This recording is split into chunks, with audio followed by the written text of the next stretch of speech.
Hi guys, so Autodesk just released 3D Studio Max 2017 just a few days ago at the NAB, and I'm going through the different features and I'll probably make a video about that, but I think that I will send you a link in the description that really explains most of the features really well. But there's especially one feature or a set of features that hasn't really been talked about a lot. So I want to show you how you as a designer, for example 3D printing, or if you have if you're working with 3D printing and you have a Autodesk license. I mean, most of people that are designing in 3D Studio Max have some sort of interest for 3D in general, usually.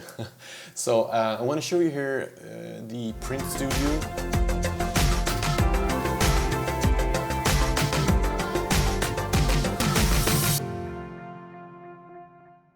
So I'm going to start off here by just doing a teapot. Really interesting. Maybe not. So as you know, the teapot is the signature 3D model for 3D Studio Max, but it has a few issues, I would say, for 3D printing. We'd had a lot of questions and thoughts about that. So for example, if I remove the lid here, you can see that it doesn't really connect really well. It's just different parts. I mean, you can fix that in Mesh Mixer if you want to, but then you need to voxelize and make solid, and you kind of destroy a lot of the features. So I'm just going to keep the lid here. That you can see that the lid magically hovers inside of the model. I'm showing here the wireframe. Hopefully you can get a sense of the differentiated polygons here.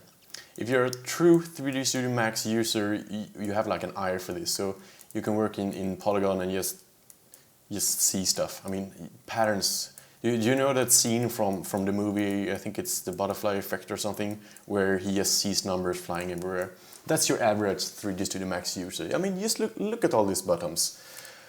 Anyway, so back to the tools. So let's go up here in the left corner through to the 3 Max logo. I guess they're just shortening the name every time. It was 3D Studio Max before, then it's 3ds Max, and now we just 3 Max. So I guess next release will just be 3. Cool. Let's go to Send to Print Studio. And save as new scene. So we open up the 3D Print Studio. I've opened this before, so you can see here that on the top left, I hope you can see, it says Replicator 2. As a design printer, there's a few ones you can select here, but that's just for build plate. I mean, you can send it directly to them, but you should really consider using like a third-party slicer, such as Simplified 3D. Otherwise, I mean, if you have a Sortrax or something similar, of course you can just use the integrated software, because you can export as STL. More on that later. So I'm just going to go with the Replicator 2 to show you the concept of the volume, the build plate and everything. You can get a good sense of perceptions in here. Now I created my model in scale, but let's just go through the tools here. I mean, the rotations, snap functions, it's really nice. Rotating in every direction. I think that's really good. You can center the movement here. We can just drag it around. You have good measurements. I think you can even, if you really want, you can type in values as well. I think that's pretty good. So it now shows me that it's outside of the volume, so I'm going to drag it in. Now it's solid again. So move to bed, center, I'm happy with that. You can also scale up and down, scale to fit, everything like that. You know the drill. But you can also lay flat, which is kind of cool tool.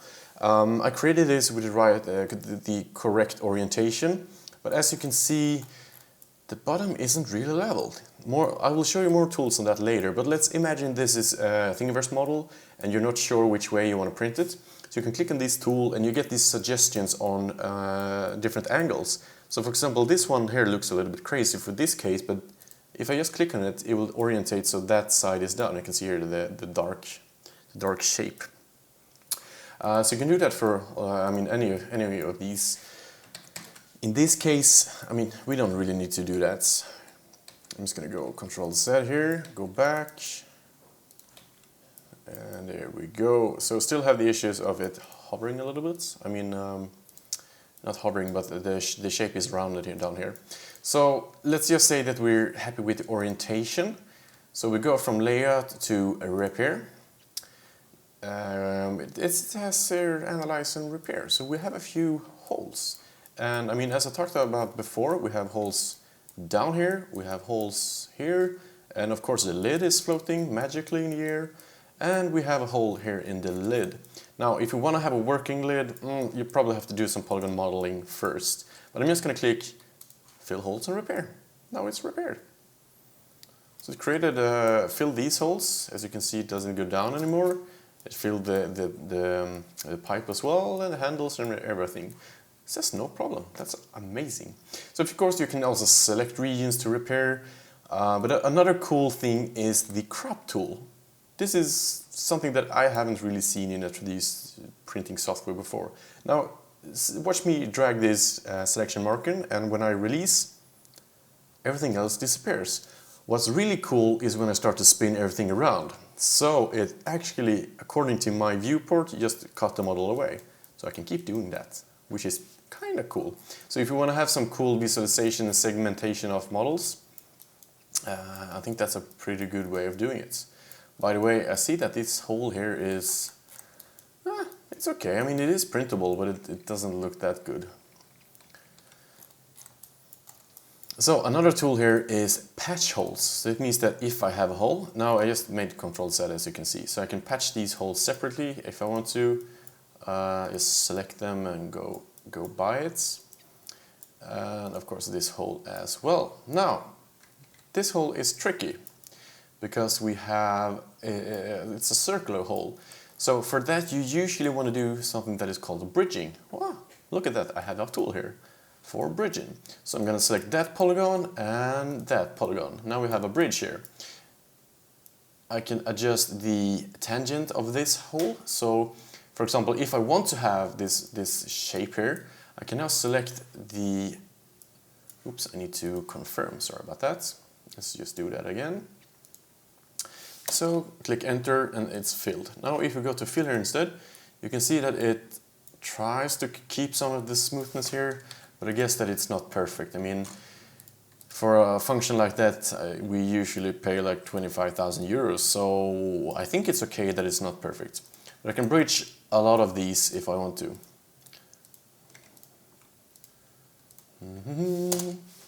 And just help it out a little bit. I'm gonna do that. Something like that. And now when I fill this hole, it's much better. Much better. So I'm just going to do one more bridge over here. Click enter. Fill that one. Fill that one. Now we're golden. You can see that it's blue. This blue is ready. Patch holes done. Let's go next to the next one here. Plane cut. So as you guessed, it's cutting tools. You can also change the different side here that you want to cut in. So that's also good for visualization if you want to visualize your model. And it fixes the hole here again, just like NetFab, but I think this is a little bit quicker, a little bit better. Let's just stop the cutting. And I have another tool here, balance. Now this is a really good tool for most models that you find on Thingiverse.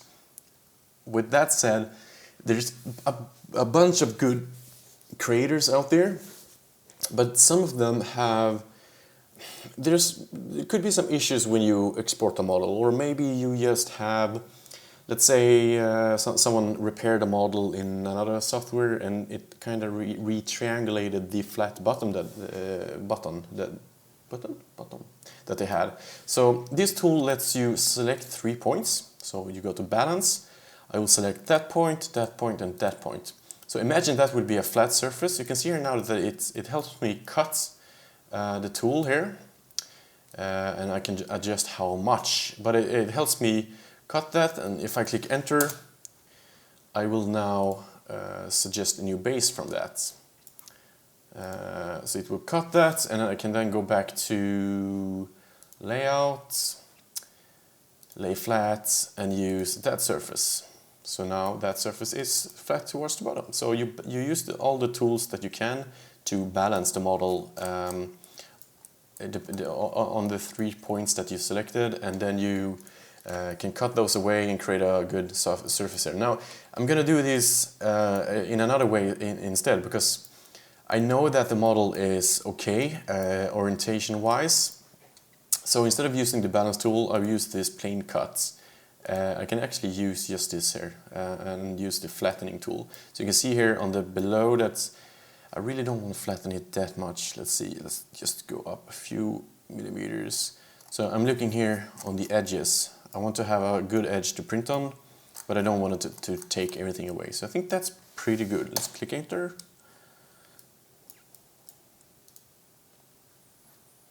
Cut base, and then suggest base. So there we go. Now we've cut the base. At least I believe we have. Yep, we have. And we can now go back to layouts, move to bed. You can see it jumps down, and then we're all good. So back to repairs. I think that's all done here. Let's go to the next segment, supports.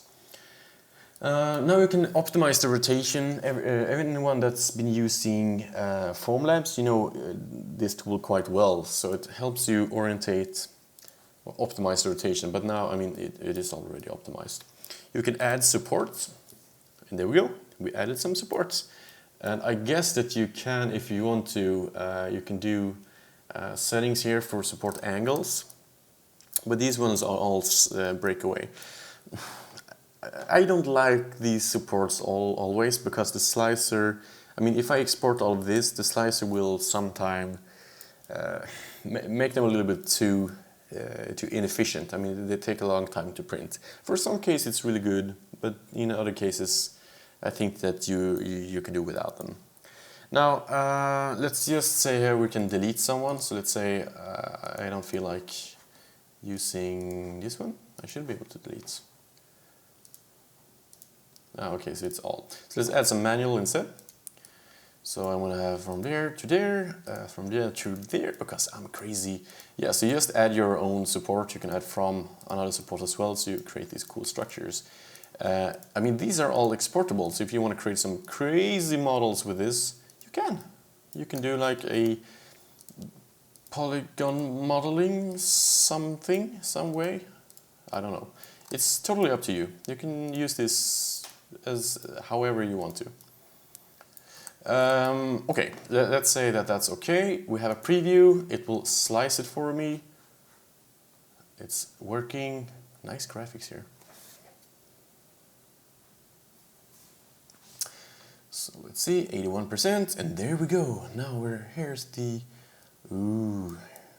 all the stuff. So you can see the inside here, how it's displaying. And now this is really interesting. So you see here how it displays like a hole here. So even though things are inside of each other, it can fix that. So it's like the make hole or fix interior surfaces in simplified 3D. I mean, this is something that you usually, like when you export from Rhino or something, this is usually a madness, a really, really hard problem. I think that looks really good. Let's just see here in the lid. Does it look okay?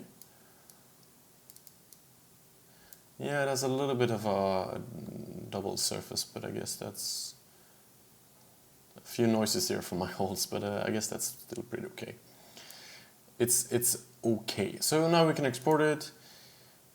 Processing model for printing. So it's now done for Replicator 2. Let's just cancel here and go back to the supports, because we can also just export here as STL. So let's just export as teapots. And if we go back to 3D Studio Max and we import the teapots, where did I put it? Okay, just go back here. Export as STL. In documents, of course. Of course, you put your models in your documents. Let's just welder, quick weld, blah, blah, blah, blah, blah. See, we even have these supports. Amazing, right? So that's a preview of 3D Studio Max tools for Print Studio. I hope you enjoyed it. Leave a comment, like the video, and of course, I mean, if you have any questions, I'll be happy to answer them. is there anything else you wanted me to show in 3D Studio Max? I know that most of you, my viewers, are 3D enthusiasts for 3D printing, but I mean there's tons of content that we can cover when it comes to creating models for 3D printing. So I know that people have been asking for Fusion 360 videos, and they're coming, but it takes some time to do the whole explaining and really giving an educated guidance. I mean, in this case, in this video, I'm just showing you how it works, but I'm not giving you the full instructions how to think and how to use the tools. It's more a way of showing you how the tools work in the workflow, and then you can of course adapt that like how you want to do it. But general educational movies are much more difficult to do. But just leave me a comment what you want to see, and see from you next time. Bye.